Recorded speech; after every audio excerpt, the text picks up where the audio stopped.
उम्मीदवार Beniwal RLP party है वो ज्वाइनिंग करेंगे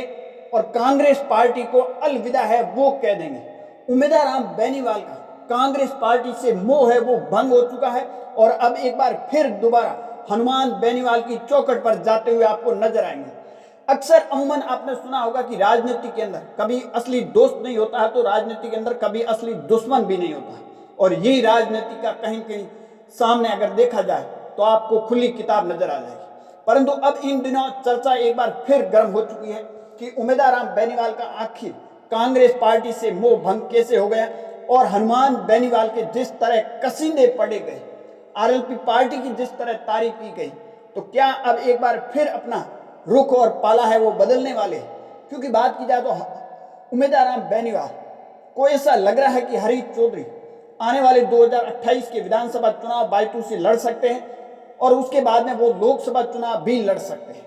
तो कहीं न कहीं उम्मीदवार बेनीवाल का राजनीतिक कैरियर है वो डिस्टर्ब हो जाएगा। उम्मीदवार बेनीवाल ने एक कार्यक्रम के दौरान जिस तरह हनुमान बेनीवाल के कसीदे पड़े गए,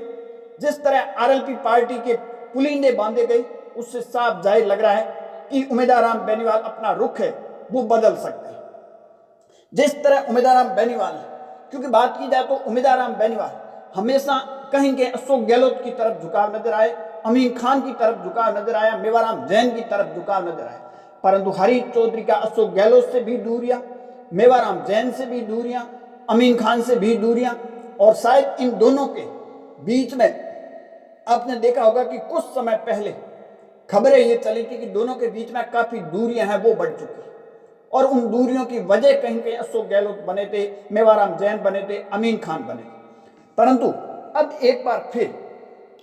बाड़मेर जैसलमेर के सांसद उम्मीदवार बेनीवाल इस मामले में हवा दे दी गई है कि उम्मीदवार बेनीवाल अपना पाला बदल सकते हैं और आरएलपी पार्टी की चौखट पर दोबारा आरएलपी पार्टी की तरफ अपना रुख अपना सकते हैं। क्योंकि हरीश चौधरी 2028 के विधानसभा चुनाव मैदान में उतरते हैं और वहां अगर कामयाबी नहीं मिलती है तो हरीश चौधरी 2029 के लोकसभा चुनाव में अपना भाग्य आजमा सकते हैं। तो उम्मीदवार बेनीवाल की पूरी राजनीति चौपट हो जाएगी। तो उम्मीदवार बेनीवाल ने कहीं कहीं हनुमान बेनीवाल और आरएलपी पार्टी के जिस तरह कसीदे पड़े गए उससे साफ जाहिर नजर हो रहा है कि उम्मीदवार बेनीवाल किसी भी वक्त अपना पाला है वो बदल सकते हैं, चाहे 28 के चुनावों के अंदर या फिर 29 के चुनावों के अंदर। चर्चा का बाजार इसलिए गर्म है कि एक कार्यक्रम के दौरान मीडिया से उम्मीदवार बेनीवाल ने खुद ने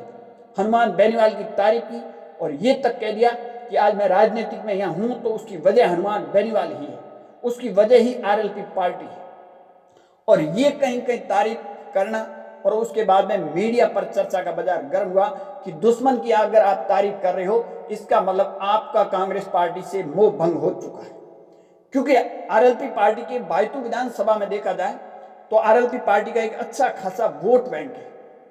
और वो आरएलपी पार्टी का वोट बैंक उम्मीदवार बेनीवाल नहीं चाहते हैं कि कांग्रेस की तरफ शिफ्ट हो जाए और हनुमान बेनीवाल भी नहीं चाहते। तो ये खबरें एक बार चर्चा में है कि उम्मीदवार बेनीवाल भी पाला है अपना पलट सकते हैं। आपकी क्या राय है कमेंट सेक्शन जरूर देना। ज्यादा जानकारी के लिए हमारे यूट्यूब चैनल और फेसबुक पेज को जरूर फॉलो कीजिए।